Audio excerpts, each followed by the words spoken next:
आमतौर पर जब हम किसी बीमारी के इलाज की बात करते हैं तो हमारे दिमाग में एक बहुत ही सीधी सी तस्वीर उभरती है। बिल्कुल, जैसे कि एक मरीज है, एक डॉक्टर है, कुछ दवाइयां हैं। हाँ, और मकसद सिर्फ एक होता है, जान बचाना। चिकित्सा का पूरा ढांचा ही इंसान को राहत देने के विचार पर टिका है। सही कहा आपने। ये तो एक बहुत ही बुनियादी मानवीय सोच है। लेकिन जरा सोचिए, क्या हो अगर कोई सत्ताधारी व्यवस्था चिकित्सा और कानून का इस्तेमाल लोगों को ठीक करने के लिए नहीं, बल्कि एक पूरी सभ्यता और उसके सदियों पुराने ज्ञान को खत्म करने के लिए करे। ये तो बहुत ही डरावना विचार है ना? मतलब जैसे कोई नियम या कानून असल में एक धीमा जहर हो जो धीरे धीरे एक पूरी संस्कृति का दम घोंट रहा हो। खैर, चलिए इसे थोड़ा विस्तार से समझते हैं। बिल्कुल। इतिहास के एक ऐसे ही पन्ने को पलटने जा रहे हैं। आज का हमारा विषय Vitthal bhai Patel and the legal battle for Ayurveda's honour नाम के एक ऐतिहासिक दस्तावेज पर आधारित है, जो कि एक बहुत ही रोचक दस्तावेज है। हाँ, बहुत रोचक। और हमारा मकसद ये समझना है कि 1917 में एक अखबार में छपे एक बेहद मामूली से दाखिले के विज्ञापन ने कैसे ब्रिटिश मेडिकल काउंसिल के अहंकार के खिलाफ एक बहुत बड़ी कानूनी लड़ाई को जन्म दे दिया। यहाँ जो बहुत सबसे दिलचस्प है वो ये है कि इस पूरी घटना को समझने के लिए हमें उस समय के भारत की जमीनी हकीकत को समझना होगा। 20th सेंचुरी की शुरुआत का भारत। हाँ, 1917 का दौर। वो भारत आज से बिल्कुल अलग था। उस समय पश्चिमी चिकित्सा, जिसे हम आज एलोपैथी कहते हैं, वो भारत के गिने चुने बड़े शहरों तक ही सीमित थी। अच्छा, मतलब सिर्फ छावनियों या अंग्रेज अधिकारियों तक? बिल्कुल, या फिर कुछ बेहद अमीर लोगों तक। आम जनता की पहुंच से ये पूरी तरह बाहर थी। तो फिर बाकी लोग क्या करते थे?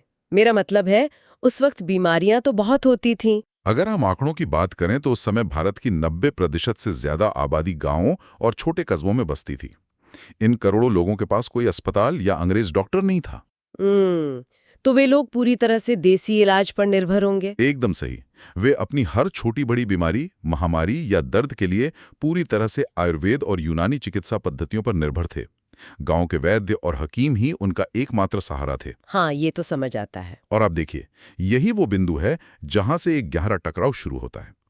ब्रिटिश व्यवस्था को यह हजम नहीं हो रहा था कि उनके शासन में कोई ऐसी समानांतर व्यवस्था चले जिस पर उनका कोई नियंत्रण ना हो। रुकिए, मुझे यहाँ एक बात समझ नहीं आ रही। मैं सोच रही थी, जी, पूछिए। अगर देश की 90% आबादी को ये देसी चिकित्सा पद्धति जिंदा रखे हुए थी और अंग्रेजों के पास खुद इतने डॉक्टर नहीं थे कि वे हर गांव तक पहुंच सकें, तो फिर उन्होंने आयुर्वेद पर निशाना क्यों साधा? ये एक बहुत ही लॉजिकल सवाल है ना? इसमें तो उनका ही नुकसान था। मतलब अगर लोग बीमार पड़ेंगे तो उनका राजकाज कैसे चलेगा? देखिए, सत्ता और नियंत्रण का तर्क अक्सर जनहित से अलग होता है। वो कैसे? हुआ ये था कि बॉम्बे मेडिकल काउंसिल में बैठे पश्चिमी शिक्षा प्राप्त डॉक्टरों का एक एलीट क्लब बन चुका था। अच्छा, एक एक्सक्लूसिव ग्रुप। हाँ, और इस क्लब के लिए आयुर्वेद और यूनानी कोई विज्ञान नहीं थे, बल्कि महज अंधविश्वास थे। वे इसे चिकित्सा का एक वैध रूप मानने को तैयार ही नहीं थे। मतलब वे इसे बहुत नीचे नजर से देखते थे। बिल्कुल, ये सिर्फ स्वास्थ्य का मसला नहीं था, ये एक स्थापित ज्ञान को नीचा दिखाकर अपना दबदबा कायम करने की रणनीति थी। तो उन्होंने इस देसी ज्ञान को खत्म करने के लिए क्या तरीका अपनाया? हमारे स्रोत बताते हैं कि 1912 में एक बॉम्बे मेडिकल एक्ट लाया गया था। जी बिल्कुल, लाया गया था। लेकिन क्या सिर्फ एक कानून पास कर देने से सदियों पुरानी परंपरा को रातों रात रोका जा सकता था? मुझे तो ये बहुत मुश्किल लगता है। रातों रात तो नहीं रोका जा सकता था, लेकिन उन्होंने बहुत ही शातिर तरीके से इसे कानूनी रूप से पंगु बनाने की कोशिश की। वो कैसे किया उन्होंने? जब 1912 में ये एक्ट पारित हुआ तो इसका उद्देश्य बहुत ही नेक बताया गया था। सरकार ने कहा कि समाज में बहुत से झोला छाप और अयोग्य लोग डॉक्टर बनकर घूम रहे हैं, जो कि हर दौर में होता ही है। हाँ, तो उन्होंने तर्क दिया कि इससे मरीजों की जान को खतरा है, इसलिए क्वालिटी कंट्रोल के लिए एक मेडिकल रजिस्टर बनाया जाएगा। ऊपर से देखने में तो ये बहुत ही सही कदम लगता है। मरीज की सुरक्षा तो सबसे जरूरी होनी चाहिए। वही तो छलावा था। एक्ट के पन्नों पर जो लिखा था और उसे जिस तरह से असल में लागू किया गया, उसके बीच एक बहुत गहरी खाई थी। अच्छा। हाँ, कुछ ही वर्षों में बॉम्बे मेडिकल काउंसिल ने इस रजिस्टर का इस्तेमाल एक हथियार की तरह करना शुरू कर दिया। नियम ये बना दिया गया कि जो इस रजिस्टर में नहीं है वो आधिकारिक रूप से डॉक्टर है ही नहीं। इसका मतलब अगर गांव का कोई वैद्य इस रजिस्टर में नहीं है तो क्या वो मरीजों को दवा नहीं दे सकता था या इसके पीछे कोई और कानूनी पेच था? असल खेल दवा देने से ज्यादा कानूनी मान्यता का था। अगर कोई वैद्य रजिस्टर में नहीं है तो वो किसी कर्मचारी को बीमारी की छुट्टी का मेडिकल सर्टिफिकेट नहीं दे सकता था। ओह, समझी। वो किसी की मृत्यु का आधिकारिक प्रमाण पत्र यानी डेथ सर्टिफिकेट जारी नहीं कर सकता था। अदालत में उसकी गवाही एक मेडिकल एक्सपर्ट के तौर पर नहीं मानी जा सकती थी। बाप रे, ये तो पूरी तरह से सिस्टम से बाहर करने वाली बात हो गई। बिल्कुल। धीरे धीरे उन्होंने देसी वैद्यों को पूरी आधिकारिक व्यवस्था से ही बाहर कर दिया। ये तो कुछ वैसा ही हो गया जैसे आज के दौर में कोई बहुत बड़ी टेक कंपनी ये कहे कि हम सिस्टम सिक्योरिटी के नाम पर नए नियम ला रहे हैं। हाँ, बिल्कुल सटीक उदाहरण है ना? लेकिन असल में उनका पूरा मकसद उन छोटे ओपन सोर्स सॉफ्टवेयर को बाजार से बाहर फेंकना हो जो उन्हें चुनौती दे सकते हैं। सुरक्षा तो सिर्फ एक बहाना होता है, असली खेल एकाधिकार यानी मोनोपोली का होता है। एकदम सही पकड़ा आपने। और ठीक उसी तरह जैसे टेक कंपनियां टर्म्स ऑफ सर्विस के उल्लंघन का बहाना बनाकर किसी छोटे ऐप को रातों रात बैन कर देती हैं, हाँ, वैसे ही ब्रिटिश मेडिकल काउंसिल ने एक बहुत ही अस्पष्ट शब्द का इस्तेमाल किया। वो शब्द था इन्फेमस कंडक्ट, यानी बदनाम आचरण। बदनाम आचरण, ये तो बहुत ही अजीब शब्द है किसी डॉक्टर के लिए। हाँ, उन्होंने ये स्थापित करना शुरू कर दिया कि जो कुछ भी भारतीय है वो निम्न स्तर का है। ये एक सोची समझी सांस्कृतिक और बौद्धिक हाशियाकरण यानी मार्जिनलाइजेशन की प्रक्रिया थी। और ये बात सिर्फ एक नीति तक सीमित नहीं रही है ना, ये व्यवस्थागत भेदभाव एक व्यक्ति के लिए बहुत बड़ा खतरा बन गया था। जी बिल्कुल। हमारे स्रोतों में एक नाम बार बार आता है, डॉक्टर पोपट प्रभुराम वैद्य। मैं जानना चाहती हूँ कि ये कौन थे और अचानक से काउंसिल के निशाने पर कैसे आ गए? देखिए, डॉक्टर पोपट कोई साधारण वैद्य नहीं थे जिन्हें काउंसिल आसानी से झोला छाप साबित कर सके। अच्छा, तो उनकी पृष्ठभूमि क्या थी? उनके पास LMS यानी लाइसेंशिएट इन मेडिसिन एंड सर्जरी की उच्च स्तरीय पश्चिमी डिग्री थी। वे पूरी तरह से एक मान्यता प्राप्त और रजिस्टर्ड डॉक्टर थे। अरे वाह, मतलब वो उनके ही सिस्टम का हिस्सा थे। हाँ, लेकिन इसके साथ ही वे 1896 में स्थापित प्रभुराम आयुर्वेदिक कॉलेज के मानद आचार्य के रूप में भी काम कर रहे थे। एक मिनट, जहां तक मुझे याद है इस आयुर्वेदिक कॉलेज की तो खुद शीर्ष अंग्रेज अधिकारियों ने तारीफ की थी। बिल्कुल सही याद है आपको। कर्नल कार्टर और कर्नल ग्रे जैसे वरिष्ठ ब्रिटिश मेडिकल अधिकारियों ने आधिकारिक रूप से इस कॉलेज की शिक्षा और गुणवत्ता की बहुत सराहना की थी। तो ये तो बहुत बड़ी बात हो गई। हाँ, डॉक्टर पोपट अपने आप में पूर्व और पश्चिम के ज्ञान का एक बेहतरीन संगम थे। तो अगर खुद ब्रिटिश प्रशासन के बड़े अधिकारी उनके कॉलेज की तारीफ कर रहे हैं तो फिर काउंसिल को उनसे क्या दिक्कत थी? क्या ब्रिटिश व्यवस्था अपने आप में ही उलझी हुई नहीं थी? अगर हम इसे बड़ी तस्वीर से जोड़ें तो यहाँ प्रशासन और पेशेवर डॉक्टरों के बीच का फर्क समझना होगा। कैसा फर्क? ब्रिटिश प्रशासक चाहते थे कि किसी तरह जनता का स्वास्थ्य ठीक रहे ताकि उनका राजकाज बिना किसी रुकावट के चलता रहे। हाँ, उन्हें तो बस अपने काम से मतलब था।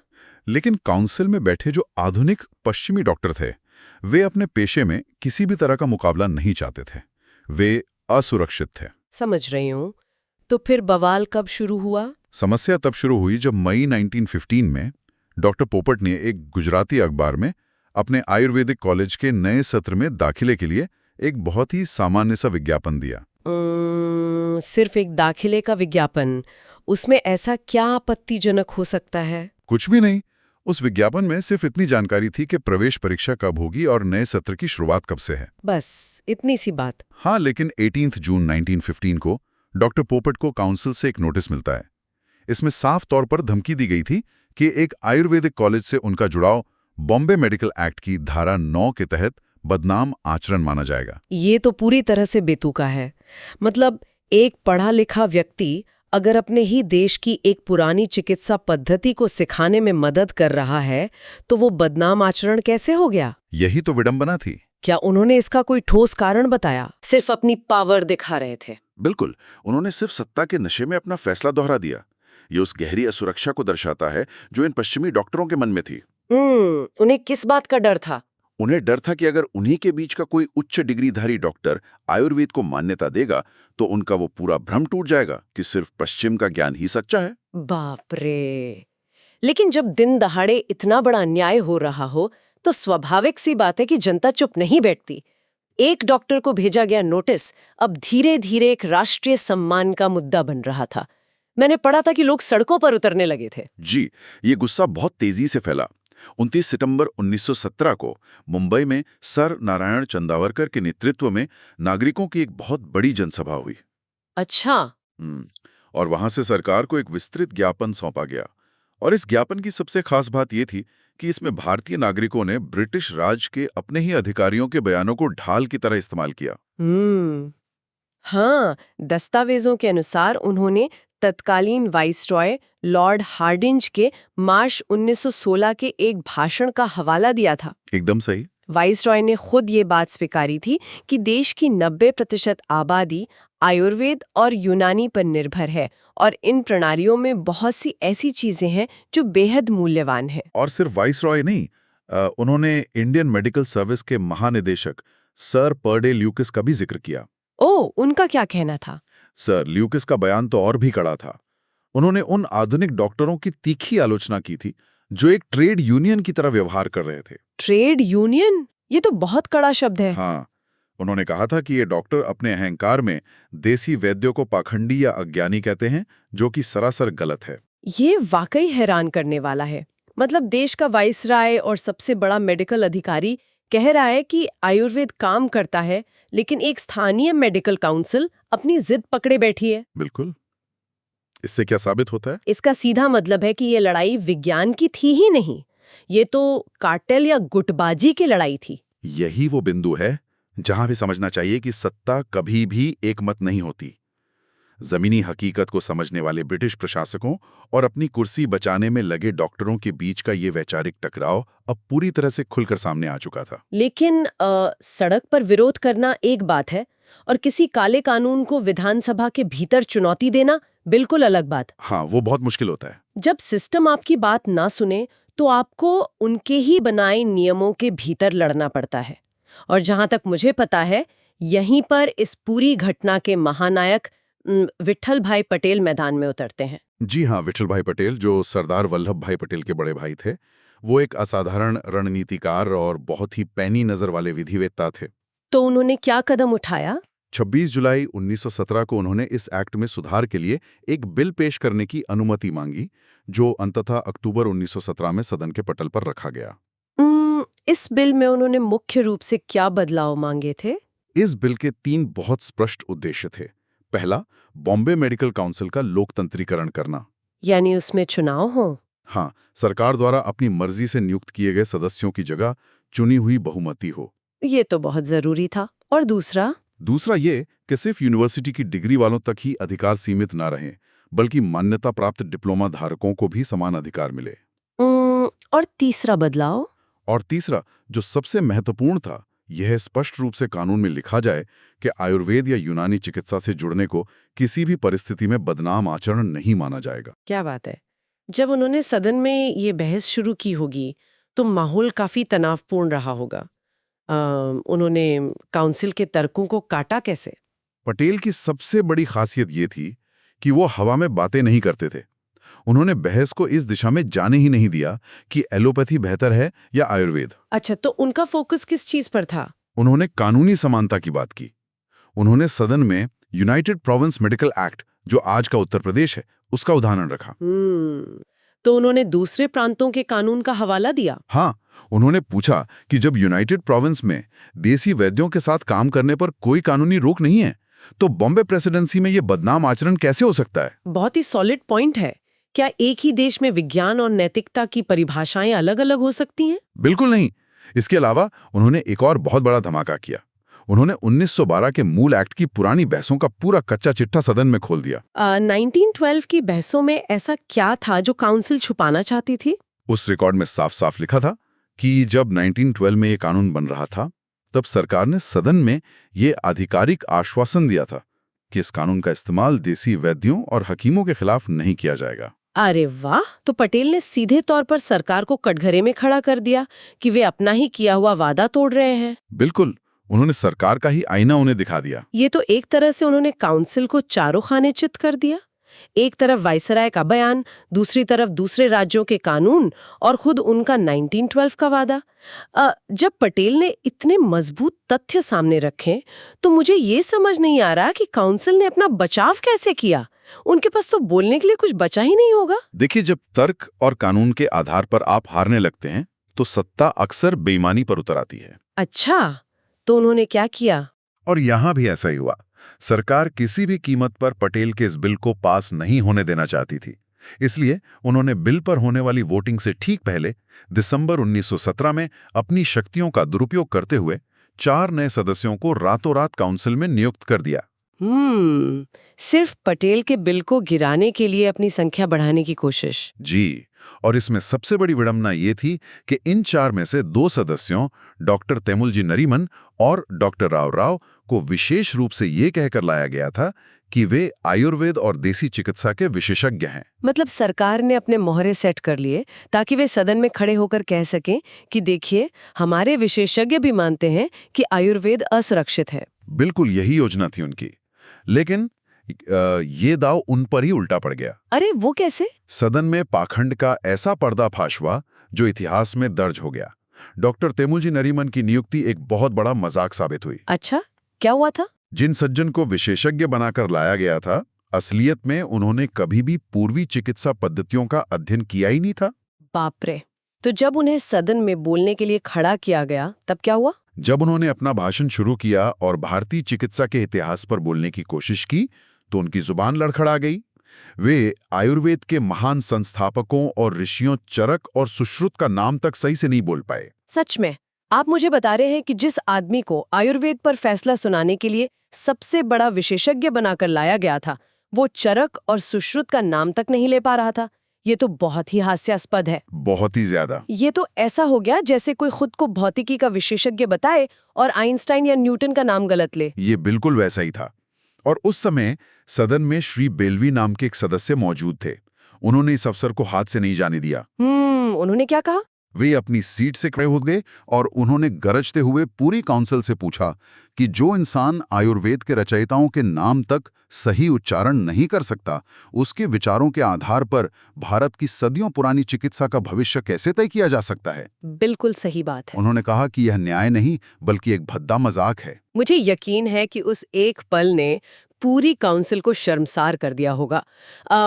उनके अहंकार की इमारत ताश के पत्तों की तरह ढह गई होगी। यह सिर्फ एक व्यक्ति की अज्ञानता नहीं थी, यह उस पूरी औपनिवेशिक व्यवस्था का प्रतीक था जो इस गुमान में जी रही थी कि वे बिना कुछ समझे, बिना कुछ पढ़े भारतीय ज्ञान को खारिज कर सकते हैं। हाँ, उन्हें लगता था कि जो ज्ञान पश्चिम से नहीं आया है उसे जानने की जरूरत ही क्या है। बिल्कुल सही कहा आपने। और उस दिन श्री बेल्वी के उस प्रहार और विट्ठल भाई पटेल के उस अथक संघर्ष ने सिर्फ एक बिल का ही नहीं बल्कि 2 सभ्यताओं के बीच चल रहे इस लंबे मानसिक टकराव का नतीजा तय कर दिया। जी हाँ, अंततः विट्ठल भाई पटेल की इस अडिग कानूनी लड़ाई का असर ये हुआ कि काउंसिल को पीछे हटना पड़ा। ये तो एक बहुत बड़ी जीत थी। हाँ, उन्होंने ये सुनिश्चित किया कि भारत की अपनी मिट्टी से उपजा ज्ञान जो करोड़ों लोगों को जीवन देता आ रहा है, उसे सत्ता के अहंकार में बदनाम या अवैध घोषित नहीं किया जा सकता। आज जब हम देखते हैं कि भारत में आयुष मंत्रालय कितनी प्रमुखता से काम कर रहा है और पूरी दुनिया में योग और आयुर्वेद को वैज्ञानिक मान्यता मिल रही है, तो हमें ये समझना चाहिए कि इसकी बुनियाद सिर्फ किताबों में नहीं रखी गई है। बिल्कुल, इसकी बुनियाद ऐसे ऐतिहासिक संघर्षों में रखी गई है।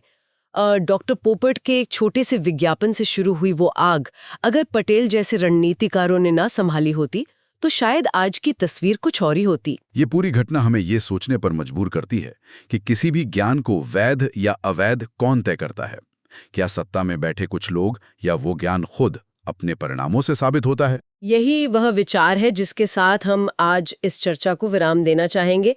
1917 में एक ऐसी चिकित्सा प्रणाली जिस पर देश की 90% आबादी निर्भर थी, उसे कानूनी दांव पेच से बदनाम साबित करने की कोशिश की गई थी, जो कि एक बहुत बड़ा सबक है इतिहास का। जी, तो आज के दौर में जब हम खुद को बहुत उन्नत और वैज्ञानिक मानते हैं, हमें ये सवाल जरूर पूछना चाहिए, आज ऐसे कौन से पारंपरिक ज्ञान, प्राकृतिक उपाय या वैकल्पिक विचार हैं जिन्हें हमारे वर्तमान सिस्टम या एलीट क्लब सिर्फ इसलिए खारिज कर रहे हैं क्योंकि वो मुख्य धारा की कहानी में फिट नहीं बैठते?